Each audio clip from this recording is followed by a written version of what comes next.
রূপান্তরের সত্যের আজকের এই পর্বে সবাইকে স্বাগতম। প্রিয় বন্ধুরা, প্রীতি, সালাম এবং শুভেচ্ছা নেবেন। 13ই নভেম্বর আসলে কি হতে যাচ্ছে?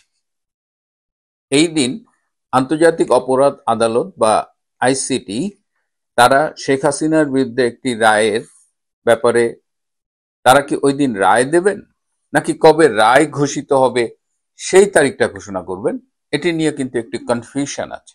তারা হয় রায়ও ঘোষণা করতে পারেন, অথবা বলতে পারেন যে অমুক তারিখে রায় ঘোষণা হবে। কারণ রায় তো তাদের তৈরি করা আছে। তারা কি করতে চায় এটা যে কেউ বলে দিতে পারে।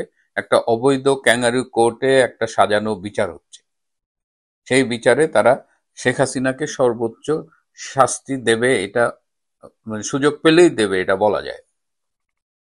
এখন আওয়ামী লীগ একটি রাজনৈতিক সংগঠন। 13 তারিখে আওয়ামী লীগের কি করা উচিত? আওয়ামী লীগের কি চুপচাপ বসে থাকা উচিত, নাকি এর প্রতিবাদে কর্মসূচি দেওয়া উচিত? অনেকেই এই 13 তারিখের প্রোগ্রাম নিয়ে ইনিয়ে বিনিয়ে কথা বলবার চেষ্টা করছেন যে 13 তারিখ কেন প্রোগ্রাম দেওয়া হচ্ছে, পর্যাপ্ত প্রস্তুতি নিয়ে কি প্রোগ্রামটা দেওয়া হচ্ছে, প্রোগ্রাম দেওয়ার মধ্য দিয়ে কি আওয়ামী লীগের নেতা কর্মীদের যারা দেশে আছেন, যারা একটু আন্দোলন করেন, তাদের বিপদের মুখে ঠেলে দেওয়া হচ্ছে কিনা, এরকম নানা রকমের আলোচনা কিন্তু আমরা শুনছি। তার আগে আসুন একটু জেনে নিই যে 13 তারিখে আওয়ামী লীগের প্রোগ্রামটা কি। আওয়ামী লীগ লকডাউন ডেকেছে, ঢাকা লকডাউন, এবং 13 তারিখে লকডাউন তার সমর্থনে গতকাল 10ই নভেম্বর থেকে বিক্ষোভ মিছিল এবং বিক্ষোভ শুরু হয়েছে। সারা দেশের জেলা এবং উপজেলা সদরে এই বিক্ষোভ মিছিল হবার পরিকল্পনা রয়েছে। এবং গতকাল আপনারা দেখেছেন যে ঢাকা শহর কিন্তু বেশ উত্তপ্ত ছিল। মিছিলের পর মিছিল, সারা দেশে প্রচুর মিছিল হয়েছে এবং আমরা সামাজিক যোগাযোগ মাধ্যমে তার ভিডিও দেখেছি। প্রচুর মিছিলের পর মিছিল, এবং মানুষের স্বতঃস্ফূর্ত অংশগ্রহণ। মিছিলগুলো কিন্তু আর ওই ঝটিকা মিছিলে নেই। একদম মানে শুধু সাইজে যে বড় হয়েছে তা না, আপনি অংশগ্রহণকারী মানুষগুলোর দিকে তাকিয়ে দেখবেন, একদম আপামর জনসাধারণরা কিন্তু সেই মিছিলে অংশগ্রহণ করছে। এটা আওয়ামী লীগের জন্য খুবই পজিটিভ একটা বিষয়। এখন লকডাউন এই শব্দটা আমরা প্রথম শুনেছি কোভিডের সময় ব্যাপক হারে, এবং তখন বলা হতো যে লকডাউনের সময় আমাদের চলাচল কিন্তু একদম নিয়ন্ত্রিত ছিল। আমাদের স্টে অ্যাট হোম, আমরা ঘরে থাকতাম, একদম প্রয়োজন না হলে আমরা বেরোতাম না, এবং যারা জরুরি সেবা বা এই ধরনের কাজ কারবার করছে তারা বেরোতো। তো এবার সেটা ছিল হেলথের লকডাউন। এবার আওয়ামী লীগ পলিটিক্যাল ক্ষেত্রে এই লকডাউন কর্মসূচি দিয়েছে। সো হেলথের সাথে কিছু মিল থাকবে, কিছু অমিলও থাকবে। আওয়ামী লীগ বলছে যে এই দিন অফিস, আদালত, কল কারখানা সব বন্ধ থাকবে, গাড়ির চাকা ঘুরবে না, এবং সবাইকে রাজপথে এনে শহর, বিশেষ করে ঢাকা শহরকে অবরোধের জন্য আহ্বান জানিয়েছে। আপনি যদি রাজপথে না নামতে চান, তাও আপনি এই লকডাউনে অংশগ্রহণ করতে পারেন। স্টে অ্যাট হোম, আপনি আপনার ঘরে থাকুন। যিনি রাজপথে যেতে চায় তিনি রাজপথে যাবেন, এবং আওয়ামী লীগের নেতাকর্মীরা তো যারা সম্ভব তারা অবশ্যই রাজপথে নামবেন। এখন তো খুব স্বাভাবিক পরিস্থিতি দেশে নেই, এবং আওয়ামী লীগের কার্যক্রম নিষিদ্ধ করা হয়েছে। তারপরেও আওয়ামী লীগের তৃণমূলের নেতাকর্মীরা যেভাবে ফাইট করছে, সেটা মানে এটা আসলে আনপ্রেসিডেন্টেড। আমি বলবো যে একদম, আমি নিজেও কল্পনা করিনি যে এত স্পিরিটেড একটা ফাইট আমাদের আওয়ামী লীগের তৃণমূল করছে, এবং তাদের সাথে বাংলার মানুষের সমর্থন যোগ হচ্ছে। এখন অনেকেই দেখবেন যে এইগুলো নিয়ে খোঁচাচ্ছে।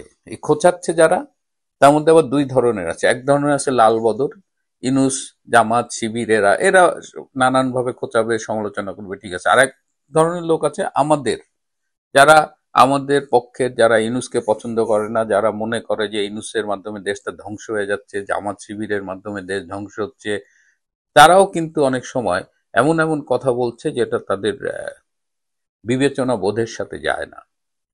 অনেকেই বলছেন যে কেন আওয়ামী লীগের নেতাকর্মীদের এইভাবে ঝুঁকির মধ্যে ফেলা হচ্ছে, তারা তো গ্রেপ্তার হতে পারে। আমি অনেকের সাথেই কথা বলি, এবং বিশেষ করে ইউটিউব করার জন্য অনেকের সাথে আমার যোগাযোগ হয়, যারা রাজপথে মিছিল করতে যায়, যারা রাজপথে আন্দোলন করে। আপনি মনে রাখবেন যে তারা গ্রেপ্তার হতে পারে এই ঝুঁকি জানা সত্ত্বেও রাজপথে যায়। এটা কিন্তু আন্দোলন, রাজনীতির আন্দোলন কিন্তু ঘরে বসে কম্পিউটার গেম না যে আপনি যত ইচ্ছা কিল করে ফেললেন, জিতলেন, হারলেন। রাজপথের ফয়সালাগুলো এরকমই হয়। আমার একটা সমস্যা আছে, আমি এই কথাগুলো বললে তখন আমাকে বলা হয় যে ভাই বিদেশ থেকে নিরাপদে থেকে এই কথাগুলো বলা খুব সহজ। আমি মানছি আমি বিদেশে থাকি, আমার ওই আপাত নিরাপত্তা ঝুঁকিগুলো নেই। কিন্তু আপনি 71 সালের কথা মনে করেন, সেই মুক্তিযুদ্ধে আমরা 30 লাখ লোক কি হারাইনি? শহীদ হয়নি 30 লাখ লোক? আপামর জনসাধারণ যারা মুক্তিযুদ্ধে অস্ত্র হাতে গিয়েছিলেন তাদের মধ্যে অনেকে শহীদ হয়েছেন না? তখন কি আপনি বলেছেন যে তাজউদ্দিন সাহেবরা কেন কলকাতায় বসে এভাবে মানুষজনকে যুদ্ধক্ষেত্রে পাঠাচ্ছে, তারা মারা যাচ্ছে? তো মুক্তিযুদ্ধ অনেক বৃহত্তর আঙ্গিকের একটা ব্যাপার ছিল, কিন্তু আমরা যদি সেটা ন্যারো ডাউন করে আজকে 2025 সালের এই আন্দোলন নিয়ে আসি, ঝুঁকি থাকবেই। দেশে যারা আছেন তারা কাজ করছেন, দেশের বাইরে যারা আছেন তারাও কাজ করছেন। আজকের সুবিধা হলো যে আমরা একটা গ্লোবাল ভিলেজে বাস করছি। আজকাল অবাধ তথ্য প্রযুক্তির যুগে উই ক্যান কমিউনিকেট ইজিলি। আর নিজের ব্যাপারে বলি, এই যে আজকে এই বয়সে এসেছি, হাওয়া খেয়ে আসেনি, সুশীল সেজে আসেনি। আমার যখন সময় ছিল রাজপথে আমি সর্বোচ্চ সময় দিয়ে নিজের ক্যারিয়ার স্যাক্রিফাইস করে আমরা আন্দোলন করেছি। আমরা 71-এ ছোট ছিলাম ঠিকই, কিন্তু 90 সালের আন্দোলনে তো আমরাই প্রথম সারি সৈনিক ছিলাম। সুতরাং অভিজ্ঞতা, বাস্তবতা সব মিলিয়ে আমরা কথা বলছি, এই কথাগুলো আমাদের বলতে হবে। এখন এই লকডাউনটাকে সফল করার জন্য আমাদের সবার দায়িত্ব নিতে হবে, কারণ এই লকডাউনের সাথে কিন্তু বাংলাদেশের ভবিষ্যৎ জড়িত। আন্দোলনের কিছু ধারাবাহিক পদক্ষেপ থাকে, তার এই পর্যায়ে আওয়ামী লীগ লকডাউন কর্মসূচি দিয়েছে। প্রয়োজনে আরো কর্মসূচি আসবে ভবিষ্যতে, কিন্তু লকডাউনে আমাদের যা যা ভূমিকা আছে, আমরা রাজপথে যেতে পারি, আমরা রাজপথ অবরোধে ভূমিকা রাখতে পারি, আমরা ঘরে বসে থাকতে পারি, আমাদের অফিস কলকারখানা বন্ধ করে দিতে পারি। অলরেডি ঢাকার অনেক স্কুল দেখলাম যে তারা অনলাইনে এই 11, 12, 13 এই 3 দিন ক্লাস নেবেন, তারা তাদের প্রস্তুতি নিয়ে ফেলেছেন। রাস্তাঘাটে অলরেডি গাড়ি ঘোড়া কমে গেছে। এই আওয়ামী লীগ একটা অহিংস কর্মসূচি দিয়েছে, লকডাউন। চমৎকার একটা আইডিয়া, যারাই এই আইডিয়াটা ফর্মুলেট করেছেন, জেনারেট করেছেন, আই স্যালুট দেম। কিন্তু এই অহিংস আন্দোলনই কি সব? ডক্টর ইউনূসের উপদেষ্টা পরিষদ বলেন, জামাত শিবিরের নেতাদের কথাবার্তা শোনেন, এদের কিন্তু হাঁটু কাঁপুনি শুরু হয়ে গেছে। আমি শুনেছি উপদেষ্টা পরিষদে যখন আওয়ামী লীগ শব্দটা উচ্চারিত হয় তখন সবার মুখ চুখ একদম শুকায় যায়। সুতরাং এই অহিংস আন্দোলনের বিপরীতে এই ইউনূস প্রশাসন এবং তার যে চামচারা আছে জামাত শিবির এবং বিশেষ করে এনসিপি, এরা কিন্তু একটা সশস্ত্র সহিংস প্রতিরোধের চিন্তা করছে। পুলিশ সেনাবাহিনী কি করবে 13 তারিখের আন্দোলনে, এটা নিয়ে আমি পরে একটু কথা বলার ইচ্ছা আছে, আজকে আর এটা নিয়ে বলবো না। কিন্তু আমি আজকে যেটা বলবো, এই যে গতকাল রাতে এনসিপির অফিসের সামনে নাকি 5টা ককটেল ছোড়া হয়েছে, 4টা বিস্ফোরিত হয়েছে, একটা হয়নি। পরে 5 জনকে গ্রেপ্তার করেছে, তার মধ্যে একজন আমি দেখলাম, ইটস নট ভেরিফাইড, সে শাহবাগের শিবির কর্মী। তো এই জায়গাটা আমি বলতে চাই যে অনেক স্যাবোটাজ হওয়ার সুযোগ আছে। দেখবেন যে বাসে আগুন দিয়ে দিয়েছে শিবিরের কর্মীরা, এনসিপি সন্ত্রাসীরা, কিন্তু তারা বলার চেষ্টা করবে যে আওয়ামী লীগ এই কাজগুলো করছে। সারা দেশব্যাপী আমাদের সতর্ক থাকতে হবে।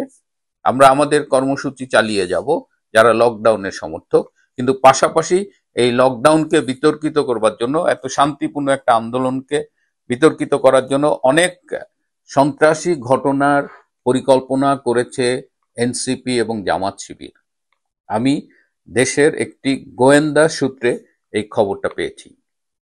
সুতরাং যখন এরকম সন্ত্রাসী ঘটনা ঘটবে, সাথে সাথে don't come to a conclusion. Jamaat Shibir NCP এরা দেশ ধ্বংস করতে যাচ্ছে, এরা দেশটাকে নানানভাবে ক্ষতিগ্রস্ত করতে চাচ্ছে। রাজনীতি তো অলরেডি গন, এবং ইউনূস পুলিশ আর্মি দিয়ে কতটুকু করতে পারবে আই ডাউট।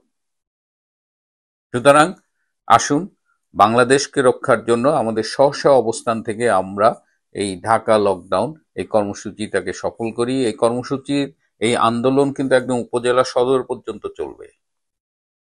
আমার এই অনুষ্ঠানে আওয়ামী লীগের presidium member advocate Jahangir Kabir Nanak এসেছিলেন এবং তিনি এই আন্দোলনের রূপরেখা নিয়ে কথা বলেছেন। সামাজিক যোগাযোগ মাধ্যমে অনেক আওয়ামী লীগের নেতারা কথা বলছেন।